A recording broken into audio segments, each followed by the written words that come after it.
Always wear अ helmet, ख्याल से आराम से चलाना विद अ हेलमेट, ये सोशल रिस्पॉन्सिबिलिटी नहीं है, फैमिली रिस्पॉन्सिबिलिटी है।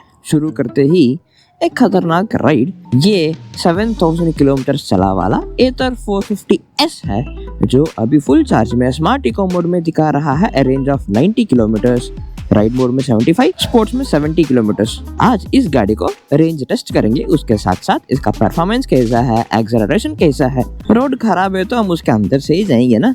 Seat comfort and suspension test करने के लिए होंडा एक्टिवा इलेक्ट्रिक, इस गाड़ी को परचेज करके चलाने वाला फर्स्ट टाइम देख रहा हूँ। सो इस तरह के बैड पैचेस में आज बहुत चलाएंगे। ओ बाप रे, बैक फटना स्टार्ट हो गया।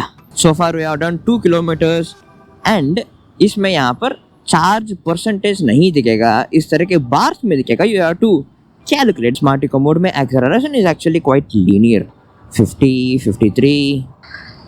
पानी इंटरेस्टिंग, स्मार्ट इको मोड में 53, 55 क्रॉस करके जा नहीं रहा ऑलरेडी, बिकॉज हमने 1-2 किलोमीटर उधर in the streets sports mode में चलाया। Oh my god, smart eco mode already बहुत अनयूजेबल जैसा हो चुका है। I just show you it.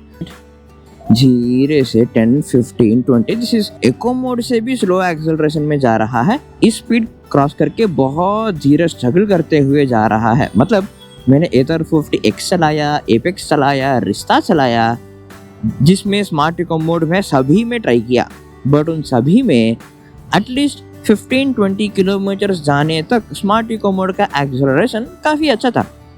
450S में तो बहुत पकड़ के रखा है, ऐसा लग रहा है। This is more powerful smart eco mode लग रहा है, which is making it really not usable. And वैसे इसमें मैजिक ट्विस्ट भी नहीं है, you have only coasting regeneration and manual regeneration. ये क्यों बता रहा हूँ, क्योंकि अगर रीजनरेट करेंगे तो दिस पावर रीगेन हो जाता है, एक्सेलरेट करने का मौका फिर से मिलेगा, बट इसमें उतने रीजनरेट करने के लिए ऑप्शन भी नहीं है। So by default smart eco mode इसमें अनयूजेबल होने वाला है। सो इस राइड में इको मोड में चलाएंगे हम। इसके इको मोड में ready, 3, 2, 1। See, this is stronger acceleration than Smart Eco mode. 35, 40 तक आ चुके हैं ऑलरेडी। इस टाइम तक स्मार्ट इको मोड में 20, 25 में धीरे से जा रहा था, एंड नाउ 46, 48, 50 तक भी जा रहा है। I think it is time for Ather to make smart eco mode customisable. अभी कोस्टिंग रीजनरेशन थोड़ा सा स्टार्ट हुआ है, नॉट टू स्ट्रॉन्ग बट थोड़ा सा है, बट मैनुअल रीजनरेशन है इसमें, जो भी वेरी हल्का सा ही है, not that strong. Range update, अभी हमारे पास इको मोड में 64 किलोमीटर ऑफ रेंज एस्टिमेट दिखा रहा है, एंड सो फार हमने 19.3 किलोमीटर चला। रोड खाली है। एक बार ride mode and sports mode का एक्सेलरेशन देख लें, बट उसके पहले इसका कोस्टिंग रीजनरेशन का स्ट्रेंथ देखते हैं। Ready, we are at top speed of eco mode 55। Ready, 3, 2, 1, 1, 2, 3, 4, 5, 6, 7। This is actually more stronger, but I wish इसमें मैजिक ट्विस्ट आ जाए। वैसे मैजिक ट्विस्ट ज़्यादा लोगों को यूज़ करते हुए मैंने नहीं देखा। अगर आपके पास एथर है एंड आप मैजिक ट्विस्ट फ्रीक्वेंटली यूज़ करते हो ओवर द ब्रेक्स, आपका एक्सपीरियंस आप कमेंट्स में हमें बता देना। अगर यूज़ नहीं कर रहे हो, that is even more important, तो डेफिनेटली हमें इन द कमेंट्स बता देना। So this is a crazy driving man. Divider है and look at the overtake. अब इसके राइड मोड का एक्सेलरेशन देखते हैं। Ready, in 3, 2, 1। Okay, full acceleration 10, 15, 20, 25, 30। Quite decent and linear acceleration है, not too strong, not too slow, perfect लग रहा है। आई थिंक ये सिटी में अंदर जाने के लिए I think ride mode seems perfect for 450S। So ride mode का टॉप स्पीड इज 70 kmph। अब it is a time for sports mode acceleration. Ready, in 3, 2, 1। Full acceleration 10, 15, 20, 25, 30, 35, 40, 50। In fact, the company claims from 0 to 40 kmph 3.9 seconds में जा सकते हो, which is not too strong acceleration but strong acceleration, ताकि आपको उधर kick आ जाए, at the same time गाड़ी control में रहे। This is actually quite good। 90 top speed तक हम ऑलरेडी पहुंच गए हैं। बैड रोड्स, पत्थर है, बहुत छेद है, बहुत गड्ढे हैं, एंड अगर ऐसा है तो हम उसके थ्रू ही जाएंगे। बारिश शुरू हो चुका है। आजकल हमारे हर रेंज टेस्ट में बारिश हो रहा है इधर। Bangalore things. Talking about the seat comfort, इस गाड़ी का सीट कंफर्ट एक्चुअली अच्छा है। मतलब रिसेंटली 450X भी चलाया मैंने, रिसेंट 2025 मॉडल, बट इसके सीट कवर भी है। उसके वजह से this seat comfort feels more softer. At the same time not too soft कि इनकन्वीनियंट हो जाए, सॉफ्टर है बट कन्वीनियंट है। इनफैक्ट उस सारे बैड रोड्स में स्पीड ब्रेकर्स के ऊपर ऑन दिस हाईवेज ऑल्सो कभी कभी अंडुलेंसेस होता है, मतलब रोड थोड़ा ऊपर नीचे का होता है, रोड फ्लैट दिख रहा है but some places there are some ups and downs. उन सिचुएशंस में भी इस seat comfort on this is actually quite good, जो मुझे 450X के हिसाब से इसमें अच्छा लग रहा है। Oh, wrong route on a highway, fantastic fantastic. ऐसे कभी मत चढ़ना, कभी कभी ऐसे मत चढ़ना। रॉन्ग रूट में, रेगुलर रोड में जाना ही गंदा है। ये हाईवे में हमने 39.5 किलोमीटर चला एंड 40 किलोमीटर ऑफ रेंज और बचा है।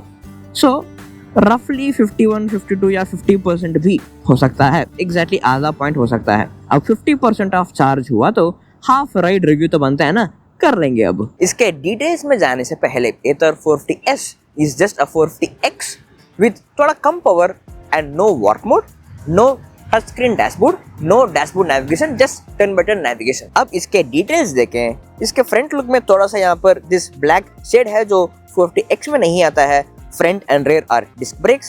Front and rear again are MRF Zapper tires with cross section of 90 by 90 12-inch alloy wheels. Front telescopic suspension and rear में monoshock suspension. Nice seat. ये पहले generation का seat है, सो थोड़ा सा कर्वी है, बट अभी वाले सीट्स इससे भी फ्लैट है, but this is also quite comfortable for 30-40 kilometers of ride. And this is an accessory parking में, because स्कूटर थोड़ा एक्स्ट्रा स्लैंट जाता है पार्किंग में, इस कॉर्नर्स पे स्क्रैच नहीं लगने के लिए काम आता है। It is an extra accessory and इधर फ्रंट में भी there is this accessory to avoid scratches. Seat cover is also an accessory. Nice grab rail for pillion. Now इसके डैशबोर्ड जो अलग है इन कंपैरिजन टू 450X, वो ऐसे दिखता है। This Ather calls deep view display. This is a 7-inch LCD screen and you have these 3 options, बस 3 options to move around with this joystick. अगर यहाँ पर राइट जाएंगे तो you have the current trip and odometer.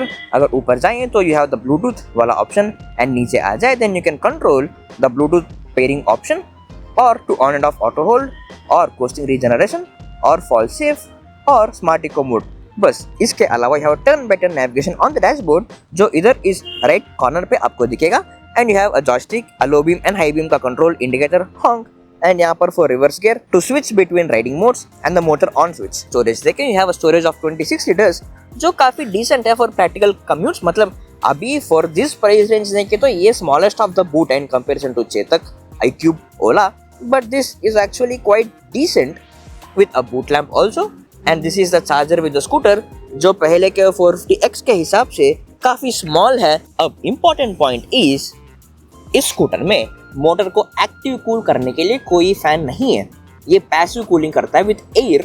So accelerate करें तो performance कम हो सकता है क्या अभी से, बिकॉज फैन भी नहीं है। I want to test sports mode में एक्सेलरेट करते करते जाएं तो क्या इसका परफॉर्मेंस कम हो सकता है क्या अभी।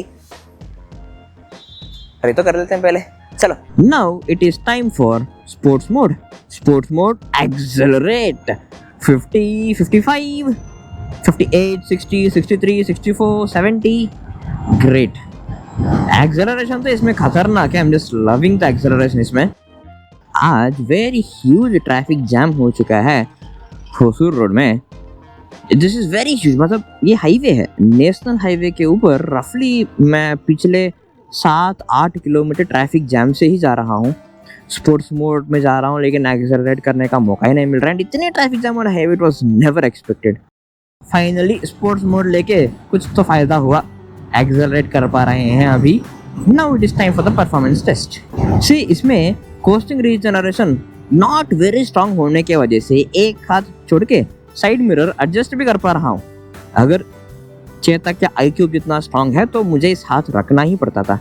This is what I meant every single time जब बोलता हूँ कि कोस्टिंग रीजनरेशन वेरी स्ट्रांग है, you won't enjoy it after a point. ये वन ऑफ द रीजन है। इसके 90 में क्रूज करते जाने का कॉन्फिडेंस जो है ना बहुत अच्छा है। Just gives a confidence that गाड़ी पूरा कंट्रोल में है। ओके, रेंज अपडेट अभी सिर्फ 2 बार बचा है फॉर द बैटरी, सो रफली 20 to 30 के बीच में चार्ज बचा है। ओके, अभी थोड़ा परफॉर्मेंस ड्रॉप हुआ ऐसा लग रहा है। स्पोर्ट्स मोड में फुल थ्रॉटल देके बैठा हूँ, 70-71 तक ही जा पा रहा है, not beyond that. And acceleration का स्ट्रेंथ भी थोड़ा सा कम हुआ है पहले से।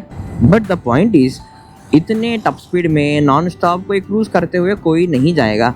सो I think for regular use it won't be a problem. अगर आप कम्यूट्स के लिए इंटरसिटी ही चलाने वाले हैं, कभी कभी जब रोड खाली मिला तब एक्सेलरेट करने वाले, नॉट कंसिस्टेंटली 80 में 90 नहीं चलाने वाले हैं ऐसा है, तो then maybe you won't even feel that motor गर्म हुआ है एंड परफॉर्मेंस ड्रॉप हुआ है। Okay, so finally the 100% to 0% of range test on Ather 450S अब ये फाइनली हुआ है खत्म। अब रेंज की बात करें इको मोड में, फ्रॉम 100% to 50% ऑफ टास्क हमने इको मोड में चलाया, 2-3 kilometre ride mode sports mode में भी एक्सेलरेट किया करके हमको in that half duration 40 kilometres of range मिला, विच मींस इको मोड में 80 किलोमीटर्स का रेंज एक्सपेक्ट कर सकते हो on 450S। From 50% of charge to now हमने स्पोर्ट्स मोड में एक्सेलरेट किया, हमको 21.5 किलोमीटर्स ऑफ रेंज मिला। Now we have 9 kilometres of range left. अगर इस 9 किलोमीटर्स का रेंज जो बचा है, इसमें अगर 7-8 भी आ जाए, we'll get a range of 28 or 29 kilometers, in the best case probably 30 kilometers। अगर throughout the red sports mode में ही हम चलाएं तो हमको 60 kilometers of range आ सकता है on Ather 450S। अब नेक्स्ट वीक में कौन से स्कूटर को इस तरह का रेंज टेस्ट करूं, कमेंट्स में हमें बता देना।